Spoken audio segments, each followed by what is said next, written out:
Hello dear, एक बार फिर से स्वागत है आपके अपने इस छोटे से यूट्यूब चैनल अस्मिता स्टडी पे। और आज की इस वीडियो में आप लोगों के साथ बात होगी हिंदी के टॉप 10 क्वेश्चन पे, जो कई बार आपके एग्जाम में पूछा गया है और आप लोगों का जो एग्जाम होने वाला है उसमें भी जो है पूछने की संभावना जो है बहुत ज्यादा है। तो उसी क्वेश्चन पे हम बात करेंगे और साथ ही साथ समझने का भी प्रयास करेंगे। और आप लोग को बता दें, अगर आप इस वीडियो को देख लेते हैं पूरा तो 10 को क्वेश्चन सीधा दिमाग में घुस जाएगा, तो इसलिए पूरा वीडियो को देखिएगा। चलिए, सबसे पहला क्वेश्चन हम देखते हैं, ओ सदा नीरा किस नदी के लिए कहा गया है? सिंपल है ना। ओ सदा नीरा किस नदी के लिए कहा गया है? तो ओ सदा नीरा जो है भैया मेरे गंडक नदी के लिए कहा गया है। किस नदी के लिए कहा गया है?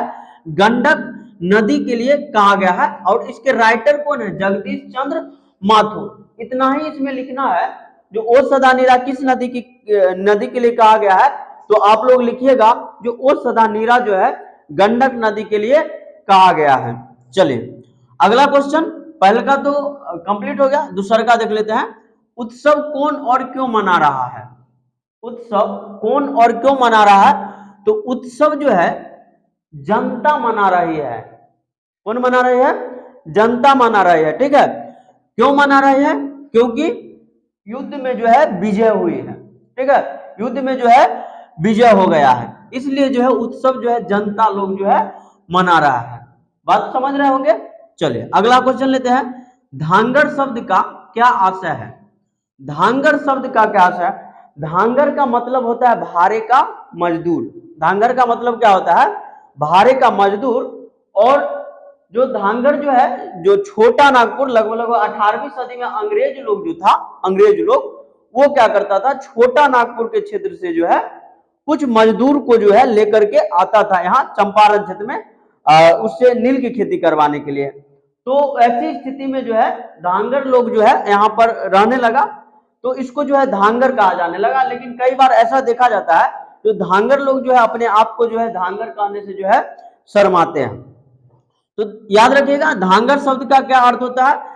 धांगर शब्द का अर्थ होता है भारे का मजदूर। ध्यान है, जो बात हम बताएं उसको आप समझ गए होंगे तो उसको लिखिएगा जरूर। और अगर नहीं है तो आप लोग क्वेश्चन देख लीजिए, क्वेश्चन वेरी इंपोर्टेंट है। हम बार बार एक ही बात को रिपीट कर रहे हैं ना, क्वेश्चन जो है आपका बहुत ही महत्वपूर्ण है। और अगर आप यहाँ से क्वेश्चन देख लेते हैं तो आप जो आंसर इसका लिखे होंगे या फिर कहीं से यूट्यूब से देख करके या फिर अपने गाइड से देख करके इसका आंसर एक बार देख करके याद कर लीजिए, तो उसके बाद जो एग्जाम में मजा आ जाएगा। तो देखिए वैसे हम समझाने का आपको भरपूर प्रयास कर रहे हैं। धांगर शब्द का क्या अर्थ होता है भैया मेरे? भारे का मजदूर। उसके बाद लिखेंगे अगला क्वेश्चन, देखते हैं गैंग्रीन क्या होता है? गैंग्रीन, गैंग्रीन ये क्वेश्चन रोज कहानी से लिया गया है ना। रोज कहानी, जो मालती का पति रहता है वो गैंग्रीन का ही डॉक्टर रहता है ना। तो गैंग्रीन क्या होता है?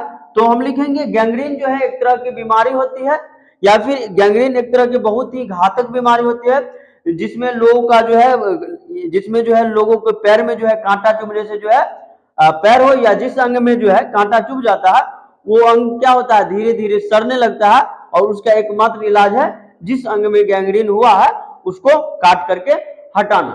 तो यही होता है गैंग्रीन। गैंग्रीन क्या है? एक तरह से बहुत ही घातक बीमारी है।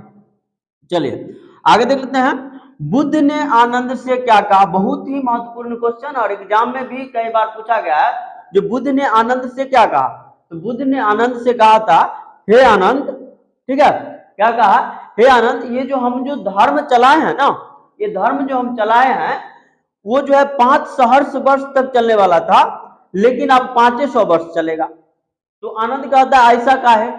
तो बुद्ध कहते हैं जो हम जो है महिला जो है, महिला को जो है भिक्षु होने का अधिकार दे दिए हैं, इसलिए अब 500 वर्ष ही चल पाएगा, अन्यथा ही 5 सहस्र वर्ष तक चलता। ठीक है, तो ऐसा जो है बुद्ध आनंद से कहते हैं, क्योंकि बुद्ध जो है आनंद के कहने पर ही जो है महिलाओं को जो है भिक्षु होने का अधिकार दिए थे।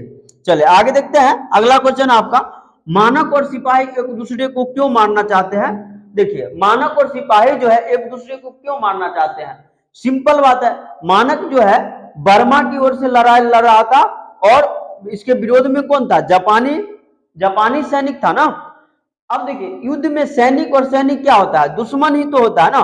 तो सैनिक और सैनिक दुश्मन होता है, इसलिए जो है मानक और सिपाही एक दूसरे को मारना चाहते हैं। तो सिंपल आंसर इसका लिखेंगे, क्योंकि युद्ध में जो है सैनिक एक दूसरे के दुश्मन होते हैं, इसलिए जो है मानक और सिपाही एक दूसरे को मारना चाहते थे। और अगर थोड़ा बढ़ा के लिखना चाहते हैं तो ऐसे लिख देंगे, जो मानक जो है जापान के मानक जो है बर्मा की ओर से लड़ाई लड़ रहा था, युद्ध लड़ रहा था, और जापान का जो है सैनिक था, ठीक है, जापानी सैनिक था। उसके बाद लिखेंगे चूंकि युद्ध में जो है सैनिक एक दूसरे के दुश्मन होते हैं, इसलिए मानक सिपाही को मारना चाहता था और सिपाही मानक को मारना चाहता था। कंप्लीट है ना, सीधा दिमाग में ठोक के भेजाएंगे, हम बता दिए है ना। तो एकदम ध्यान में रखिएगा इस बात को। और अभी तक हम टोटल 6 क्वेश्चन पे बात कर चुके हैं। चलिए अगला क्वेश्चन है आपका, माँ के लिए अपने मन को समझाना कब कठिन हो जाता है और क्यों। देखिए माँ के लिए अपने मन को समझाना कब कठिन हो जाता है, ये क्वेश्चन जो है पुत्र वियोग कविता से लिया गया है, जिसके राइटर है सुभद्रा कुमारी चौहान जी। याद रखिएगा, माँ के लिए अपने मन को समझाना कब कठिन हो जाता है और क्यों, इसके राइटर कौन है, सुभद्रा कुमारी चौहान जी हैं। और ध्यान रखिएगा, ये क्वेश्चन का आंसर हम बताते हैं। माँ के लिए अपने मन को समझाना कब कठिन हो जाता है, जब उसका बेटा मर जाता है ना, यानी कि जब लेखिका का जो है बेटा मर जाता है, पुत्र मर जाता है, तो वो अपने आप को नहीं समझा पाते हैं और बहुत ही व्याकुल होकर के रोने लगते हैं। तो इसका आंसर सिंपल लिखेंगे, माँ के लिए अपने मन को समझाना तब कठिन हो जाता है जब उसका पुत्र जो है मर जाता है। चलिए अगला क्वेश्चन, हेडमास्टर कालीराम ने बालक ओम प्रकाश को क्या आदेश दिया था। अब सिंपल बात है, जब हेडमास्टर कालीराम जो है क्या किया, जब बालक ओम प्रकाश यानी कि राइटर ओम प्रकाश जो है, ये क्वेश्चन कहां से लिया गया है, जूठन आत्मकथा से लिया गया है, जिसके राइटर है ओम प्रकाश वाल्मीकि जी। ध्यान रखिएगा, ओम प्रकाश वाल्मीकि जी है। जब ये स्कूल जाते हैं तो इनके हेडमास्टर रहता है, इनके स्कूल का जो हेडमास्टर रहता है उसका नाम रहता है कालीराम। क्या नाम रहता है, कालीराम। कालीराम ओम प्रकाश जी को कहता क्या है, कहता है बालक इधर सुनो, उधर जो शीशम देख रहा है वहां पे जाओ, एगो बढ़िया सा झर्रा टाइप के जो है उसको तोड़ के लाओ, ठीक है, और बढ़िया पत्ता वाला। अब पूरा जो फील्ड है, पूरा मैदान है, पूरा क्लास है, ये पूरा साफ करो, और चूंकि तुम्हारा खानदानी काम है तो तू बढ़िया से करेगा, ठीक है। तो ऐसा बात जो है ये आदेश दिया था, और 1-2 दिन साफ नहीं कराया, लगातार जो है 4-5 दिन, जब तक लेखक के पिताजी देख न लिए तब तक ही काम करवाया था इसे कालीराम। तो ध्यान रखिएगा इस बात को जो हम बताए हैं, और ऐसा ही सिंपल आंसर लिखिएगा। बात समझ में आया, आगे देख लेते हैं। लहना सिंह के प्रेम के बारे में लिखे, लहना सिंह के प्रेम के बारे में सिंपल बात लिखिएगा, लहना सिंह एक सच्चा प्रेमी था जो सूबेदारनी को जो है बहुत ही ज्यादा प्यार करता था। बात समझ में आ रहा ना। अब तोहनी लोग जगता नहीं, आप लोग तो क्या करते होंगे, चाय पीने जाते होंगे, तखनी उसे प्यार हो जाता होगा, ठीक है। चुपचाप चाय पिया, निकले से नहीं। अगर टपरी पे चाय पी रहे हैं, इधर ऐसे पी रहे हैं, उधर देख लिए तो उसको देखते रह गए, तो ऐसे नहीं, चुपचाप चाय पियो, चुपचाप निकल जाओ। लहना सिंह के बारे में देखते हैं, थोड़ा ज्यादा चल गए ना। लहना सिंह के बारे में देखते हैं। लहना सिंह क्या लिखेंगे, लहना सिंह एक सच्चा प्रेमी था, और लहना सिंह सच्चा प्रेमी के साथ साथ अपने प्रेम पर जो है बलिदान भी हो गया। अपने प्रेम के लिए जो है वो खुद को कुर्बान कर लिया, अपने प्रेमिका को जो है, प्रेमिका के पति को और पुत्र को, एक तरह से हम कह सकते हैं कि प्रेमिका के जो वचन दिया था जो हम इसका रक्षा करेंगे, बात समझ में आ रहा है ना, उस पर ही कुर्बान हो गया। तो ध्यान रखिएगा, सिंपल लिखेंगे, लहना सिंह जो है एक सच्चा प्रेमी था, और उसके बाद लहना सिंह जो है अपने प्रेमिका को जो वचन दिया था उसको निभाने के लिए जो है वो खुद जो है एक तरह से कुर्बान हो जाता है। चलिए, पुत्र के लिए माँ क्या क्या करती है। अब ये यही क्वेश्चन है जो सुभद्रा कुमारी चौहान जी द्वारा रचित जो आपका कविता है पुत्र वियोग, वहां से लिया गया है। जो पुत्र के लिए माँ क्या क्या करती है, तो पुत्र के लिए माँ जो है बहुत कुछ करती है। जैसे देखिए, मंदिर जाती है, मस्जिद जाती है, और उससे बहुत सारा दुआ मांगती है वहां जाके। और उसके बाद बालक जो बच्चा था उसको जो है गोदी से नहीं उतारती है कि कहीं इसको ठंडा न लग जाए, ठीक है। बाहर खेलने जाने नहीं देती थी जी, कहे इसको कुछ हो जाएगा। तो माँ जो है पुत्र के लिए बहुत कुछ करती है। तो सिंपल भाषा में क्या लिखेंगे, पुत्र के लिए माँ जो है बहुत कुछ करती है।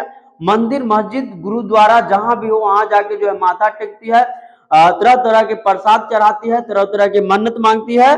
जो ठीक है, उसके बाद उसको अपने गोदी से कभी नहीं उतारती है, उसे बाहर खेलने के लिए नहीं जाने देती है। तो बहुत तरह की बात जो है माँ जो है अपने पुत्र के लिए करती है। तो ये टोटल जो है हम बात किया आज 10 क्वेश्चन पे, जो आप लोगों को एग्जाम के व्यू से देखा जाए तो बहुत ही लाभदायक सिद्ध होगा। तो आई होप कि आप लोग पूरा वीडियो देखे होंगे, और पूरा वीडियो को देखे हैं तो चैनल को सब्सक्राइब कर लीजिए। और कल जो है हम इसका सेकेंड पार्ट लाएंगे, यानी कि टोटल हम पहले बता दें 50 क्वेश्चन पे बात करेंगे आप लोगों के साथ 5 दिन में, और जो आप लोगों के एग्जाम में जो है पूरा पूरा नंबर दे करके जाएगा। तो चलिए, आप हमारे चैनल पे आए इसलिए थैंक यू। जय हिंद, जय भारत।